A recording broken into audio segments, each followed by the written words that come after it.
tarde a todos, meu nome é Marco Aurélio. Eu queria agradecer aos colegas de mesa e também aos demais formuladores pela oportunidade da gente elaborar conjuntamente um projeto que eu já olhei as notas técnicas e estou vendo agora o acabamento final, Rita Casado, estou achando da melhor qualidade, estou muito feliz de me sentir parte disso. Eu vou fazer uma breve introdução, eu não vou aqui ficar explicando muito o que está no documento, está lá escrito, vocês leiam, depois se tiverem perguntas, vocês façam. Eu vim aqui criar mais uma discussão de contexto e lembrar para vocês que a gente tem aqui permanentemente pensar num projeto para o Brasil. Se a gente não estiver pensando num projeto para o Brasil, dificilmente ele virá de cima para baixo, né? A gente tem que pensar em alguma coisa diferente do que os burocratas são capazes de fazer. A gente tem que construir através da associação, né, social, civil, sindicatos e associações diversas. Então, esse é o caminho mesmo que nós estamos fazendo aqui já há algum tempo, né, Murilo? Tentando fazer esse esforço de permanente reavaliação quais são os caminhos que a gente tem pela frente. Nós estamos numa conjuntura muito complicada. Eu estou aqui na frente do púlpito, aqui no Clube de Engenharia, falando aqui em 2016, mas sabendo que nós estamos dentro de uma situação absolutamente excepcional dentro da história recente do Brasil, da história da democracia brasileira. E, portanto, não é necessário voltar muito atrás para a gente dizer de onde que nós partimos para fazer o projeto. Nós partimos de novembro de 2014, quando foi eleito um governo com uma pauta de propostas ligadas à expansão da infraestrutura, basicamente, no Brasil, e como uma estratégia para engatar um processo de industrialização. Evidentemente que as infraestruturas logísticas e energéticas foram imediatamente tratadas como prioridade nos últimos 13 anos.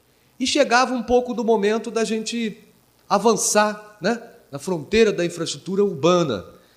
Claramente, essa é um campo de obras e de intervenção que não atende diretamente o grande capital, né? Vai atender mais a sociedade difusa. E, portanto, é muito curioso que nessa virada de novembro de 2014 a gente tenha reformulado esse projeto que tinha sido eleito, né? Bom, de uma forma ou de outra, eu me recordo aqui algumas percepções de novembro de 2014, quando eu olhei o mapa do Brasil e a divisão dos votos. Eu não sou um marxista, nunca fui, mas me veio claro na ideia de que se tratava de uma luta de classe.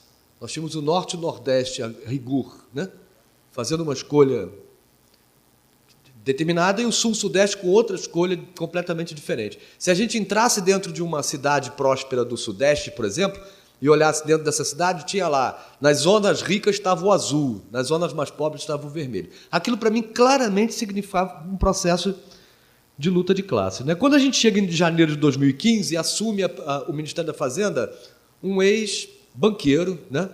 Tudo bem que é um engenheiro também, nós temos que valorizar a engenharia, né, João Guilherme? Mas é um engenheiro que vai assumir ali a posição e vem de instituições financeiras, como um homem de confiança, anunciando ali um ajuste fiscal que não fazia muito sentido dentro daquele projeto que havia sido eleito, né? Em seguida, em junho de 2015, prendem Marcelo Odebrecht. É uma prisão preventiva, ele está 1 ano preso, não teve indulto de carnaval, não teve indulto de Natal, enquanto muitos da população carcerária brasileira teve. E não se trata de prisão preventiva. Naquele momento, eu percebi que não havia força política dentro do país capaz de colocar numa prisão um dos atores mais importantes do Pacto Político Brasileiro. Então, tratava-se de alguma coisa vindo de fora. Quando nós avançamos de junho de 2015 até o presente momento, essas coisas apenas mostram para a gente que se estabeleceu um ambiente de muita instabilidade. Eu, quando vejo a classe política sendo atacada, eu me preocupo também como um todo, porque a quem interessa isso?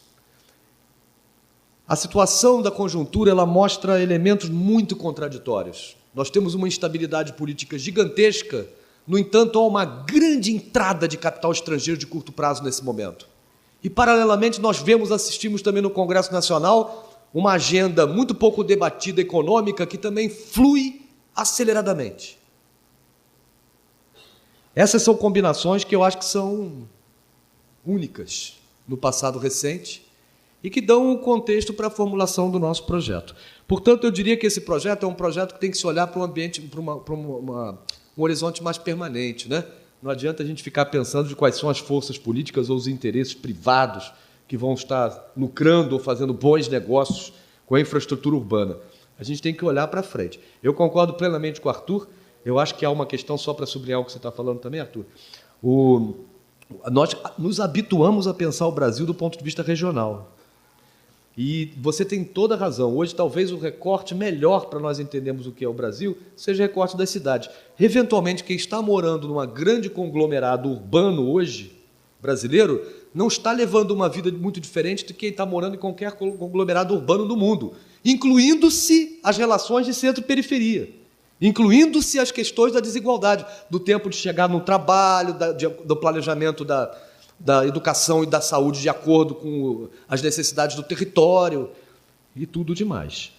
Então, é dentro dessa perspectiva de tentar olhar para o Brasil, para além dessa conjuntura de instabilidade, né, é que a gente se motivou aí a pensar o documento. Eu acho assim, na hora que a gente recorta também, viu, Arthur, o Brasil por cidades, fica mais ou menos claro também a nossa vulnerabilidade, porque os brasileiros precisam comer todo dia. E quem está na cidade não produz alimento. Então, se nós temos mais de 80% dos brasileiros hoje morando na cidade, significa que nós estamos numa situação de muita vulnerabilidade. Porque cada um dos brasileiros que está lá fora tem que comer todos os dias, 3 vezes por dia. O que acontece se esses brasileiros que estão lá fora começarem a não ter mais como comer?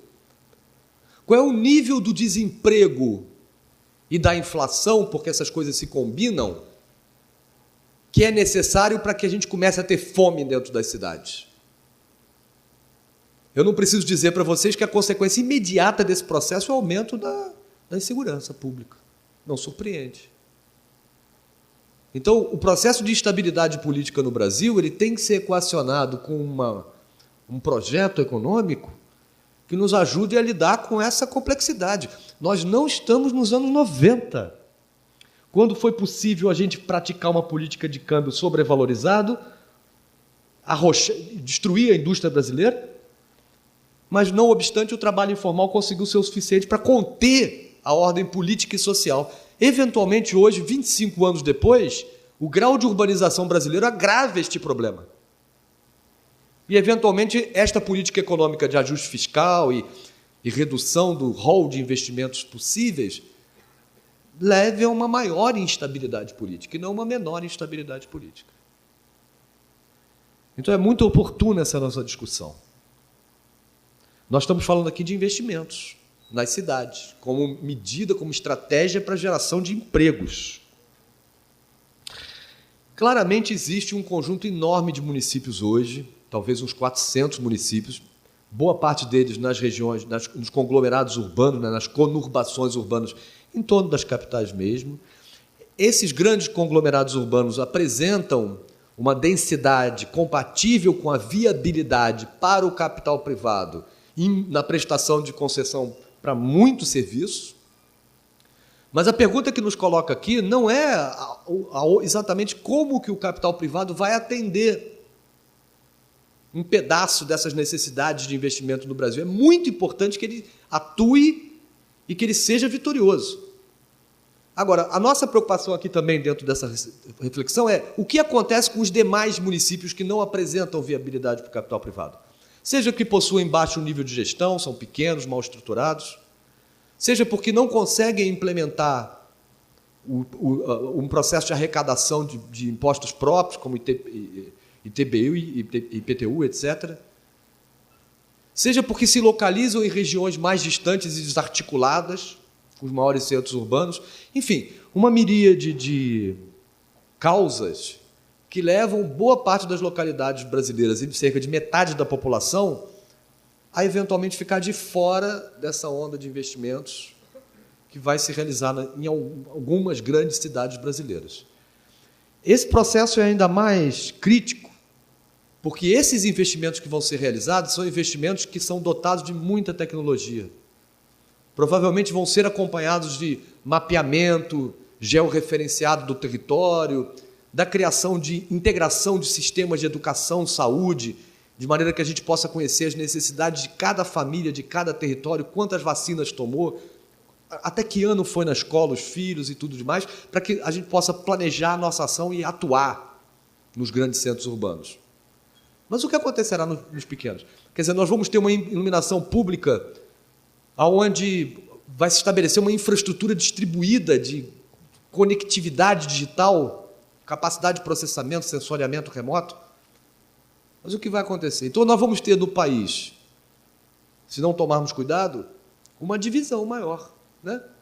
Entre um pequeno e próspero Brasil que se projeta em direção ao século XXI e uma imensa maioria que ficou à margem desta economia de mercados e que, portanto, não conseguirá dar esse salto. E não será possível nós termos o que é um único Brasil se a gente continuar não colocando ênfase efetiva, né, no que deve ser feito para todos. Bom, e como fazer para todos? Porque nós, de fato, temos um problema fiscal, eu não vou entrar nessa discussão, mas ele está posto, e para os próximos 2 anos. Então, de alguma maneira, nós temos que equacionar recursos, né, Arthur? Você tem toda a razão quando você diz que o problema é o financiamento.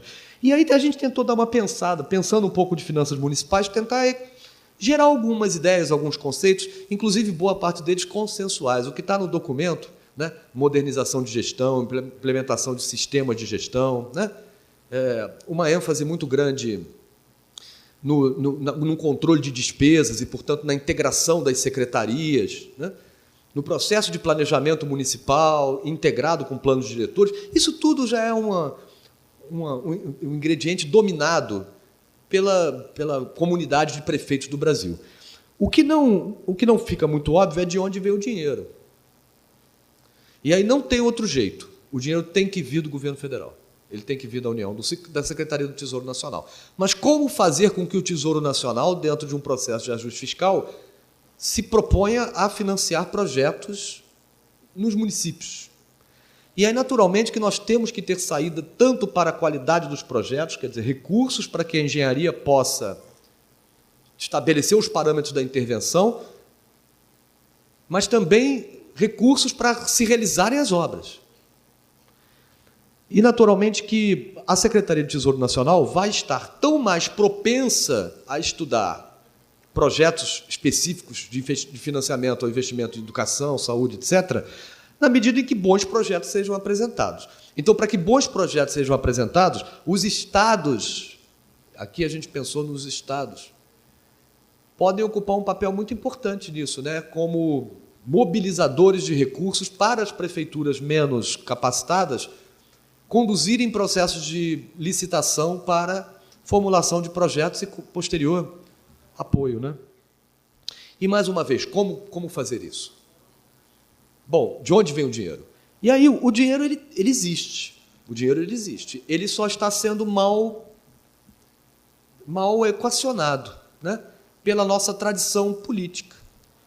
Boa parte das obras no nível municipal e estadual, do território brasileiro, hoje se apresentam dentro da Lei de Diretrizes Orçamentárias da União e na forma de emendas parlamentares, muitas emendas parlamentares que prevêem projetos, pontezinhas, rodovia, recapeamento de rodovia, construir um hospital, construir uma escola, construir uma creche, etc, etc, etc. Só que esses projetos hoje, eles na realidade nem existem, porque os parlamentares se pleiteiam hoje junto do Ministério das Cidades recursos orçamentários para as obras, o Ministério das Cidades, por critérios que nem sempre nós compreendemos, decide se esses recursos vão ser recursos orçamentários ou recursos financiados pelos bancos públicos.